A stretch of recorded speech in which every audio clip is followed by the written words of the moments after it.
Mecca શરીફથી દુઃખદ સમાચાર ભીષણ ગરમીથી 550 હજ યાત્રીએ ગુમાવ્યા જીવ પારો 52 ડિગ્રી સાઉદી અરબમાં તાજેતરના સમયગાળામાં મક્કા અને મદીના શરીફની હજ યાત્રા માટે લાખો શ્રદ્ધાળુઓ દુનિયાભરમાં એકઠા થયા છે।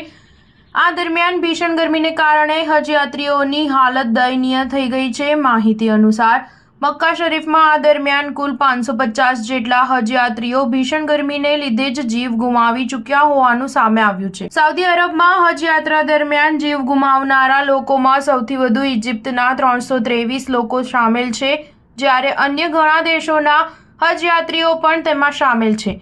આ તમામ યાત્રીઓના મૃત્યુ પાછળ ભીષણ ગરમી અને વધતા તાપમાનને જવાબદાર ઠેરવાયું છે। અહેવાલ અનુસાર જોર્ડનના ઓછામાં ઓછા 60 લોકો પણ આ ભીષણ ગરમીની લપેટમાં આવતા જીવ ગુમાવી ચૂક્યા છે।